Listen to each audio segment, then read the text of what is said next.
Hi there, Sandra here from the Schwoven's Nest. Thanks so much for joining me today. Today's video is sponsored by Cricut, and I am so excited to share with you what I created.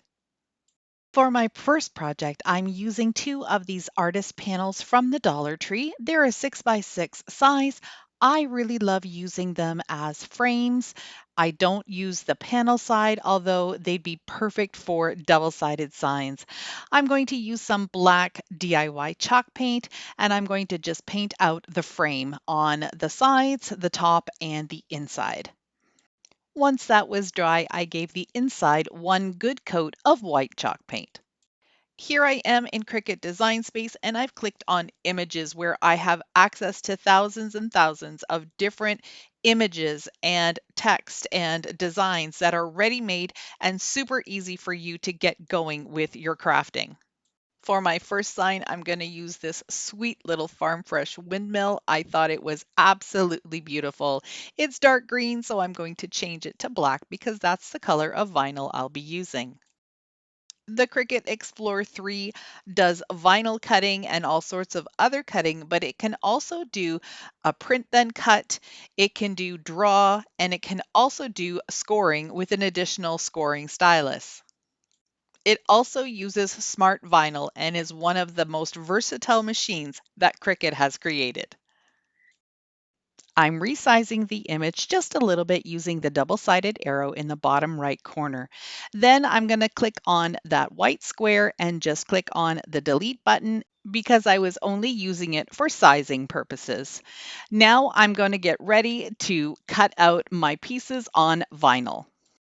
So on the left is a picture of my phone. I've switched to mobile to go downstairs and see my Cricut Explore 3. So the first thing I need to do is select the machine, which is my Cricut Explore 3.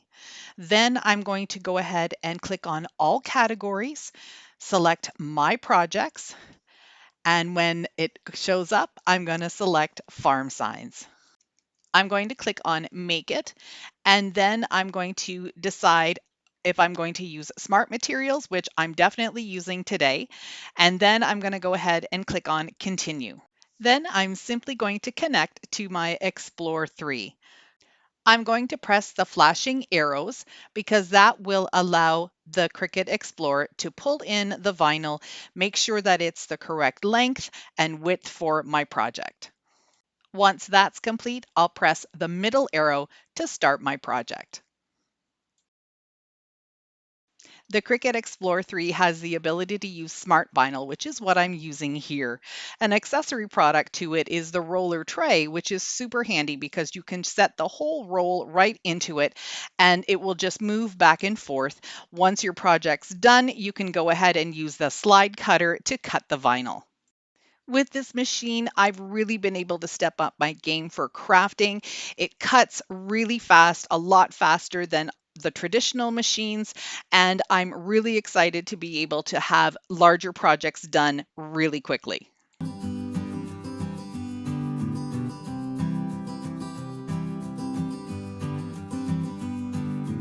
Now it's time to get ready to transfer my image onto my project. I'm going to use the Cricut weeding tool and gently pull off the excess vinyl to reveal my project underneath.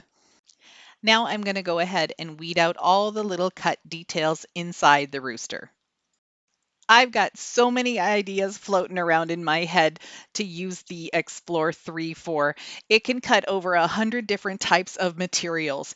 What I'm using right now is vinyl. You can also do heat transfer vinyl, which I'll show you shortly.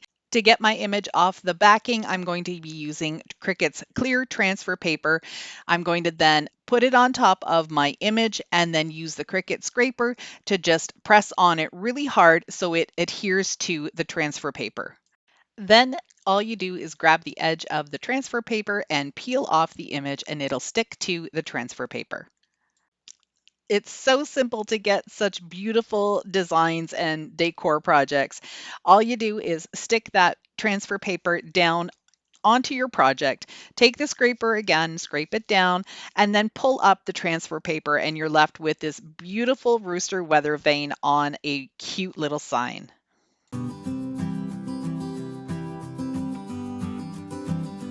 These signs are looking pretty cute, but I wanted to even spice them up a little bit more. So I'm using some of this black and white gingham check ribbon from the Dollar Tree, and I'm just going to line the inside of the frame all the way around.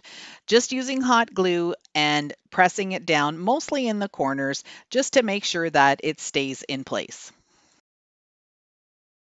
Using my little flat chip brush and some white paint, I'm just going to go around the edges of the frame, giving it a little bit of distressing. Just by pulling my brush in towards the center, and I'm just going to be able to hit those edges and give it a little bit more of a distressed look. I'm also going to go across my image very lightly just to give that a little bit of distressing too. I love how these two turned out. I think they're super cute.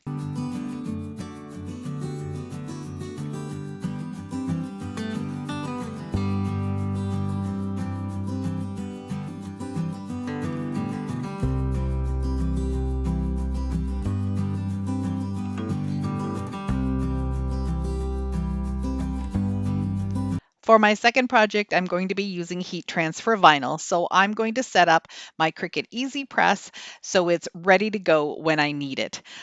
I'm back in Cricut Design Space and I found an image of a truck that I want to use for this project.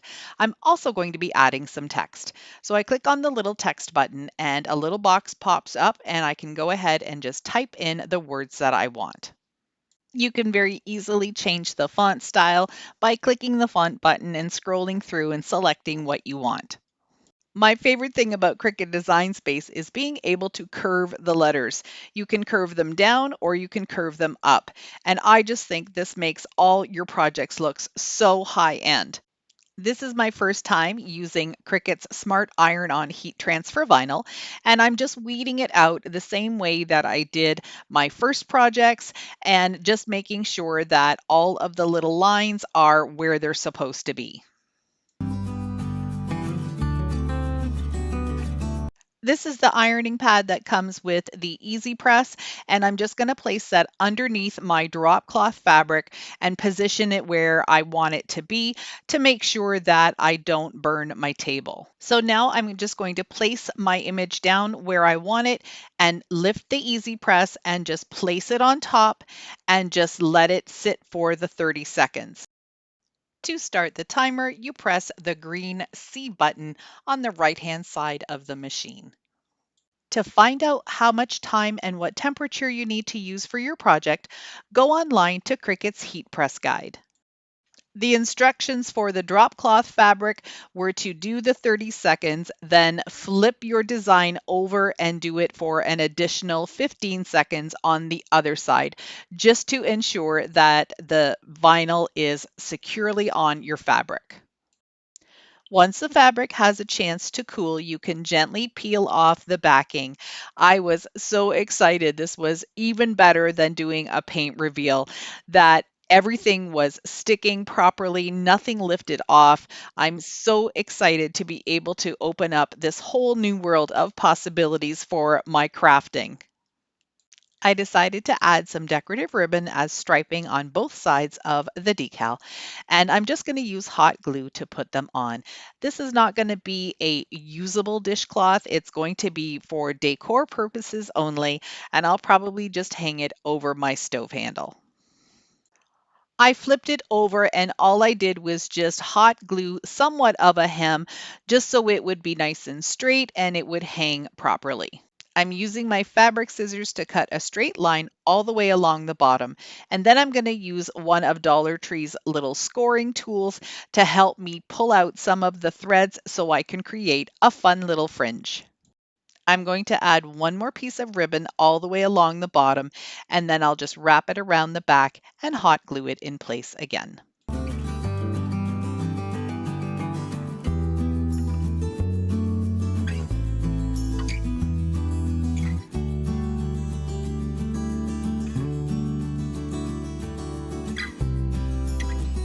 This project is going to be using 2 of these canisters that came from the Dollar Tree. The first thing I'm going to do, of course, is clean them off, but then I'm going to take these lids. I like that they're stainless steel and that they screw on, but I don't like the color. So I'm going to go ahead and take some of my DIY chalk paint and give them one coat and let it dry thoroughly. This time in Design Access, all I did was type in the words flour and sugar and change the font to a style that I liked. And then I went back to my Cricut Explore 3 and had it cut out on this black matte smart vinyl. Again, using the transfer tape, I'm going to press it down and then use the scraper to just really push down and make sure that the decal is attached to the transfer tape. This is a really super easy way to customize things in your kitchen, create some labels, and you can do this on absolutely everything. For organization, what a fantastic idea. You could do your whole pantry with labels like this. All I need to do now is place the decal nice and straight on top of my jar, press it down, use the scraper again to make sure that the black vinyl is adhered very well to the glass, and then peel off the transfer tape. And in less than 5 minutes, I've got 2 canisters that look absolutely beautiful. I wanted the lids to have more of a wood look. So I'm taking this walnut gel stain in a fan brush, and I'm just going to kind of dab it into the paint, kind of do a dry brushing and just try and get some lines and streaks. Like you can see, that first one that I did, the smaller one, is already complete. So with a fan brush, you really get some nice lines that really start to look like wood grain. To make these lids look even more like wood, I'm using a small chip brush and some Dollar Tree acrylic paint in the color Espresso. And I'm going to dry brush in the same direction that I originally did the stain. And this is going to camouflage some of the lines that are a little too stark. I'm going to be blending in so you really even can't see too much of the white. There's just going to be a little bit peeking through, and it actually really does look like wood grain. I'm going to go over it one more time very lightly with the fan brush and the gel stain just to give it some more dimension.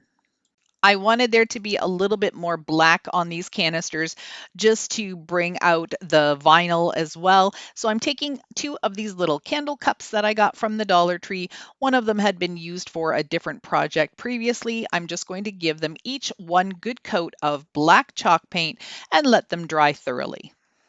To assemble the knobs right on top of the canister lids, I'm just going to use some hot glue. They're just for decorative purposes because these lids are screw on and screw off, so the hot glue should be fine. To make sure none of the paint on these lids comes off, I'm going to give it a good coat of Rust-Oleum matte clear finish.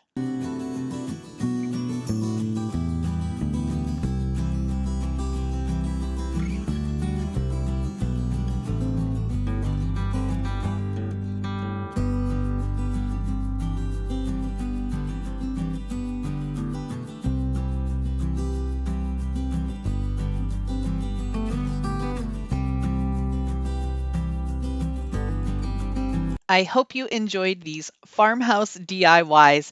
They're super cute and fresh and so easy to make. If you like what you saw, I'd love for you to give me a thumbs up. That really helps my channel get promoted more on YouTube. As well, if you're new to my channel, welcome. I'm so glad you stopped by. Stick around a while. Hit that subscribe button. That black arrow will point you in the right direction. Thanks again for watching. I truly appreciate each and every one of you. Have a great day.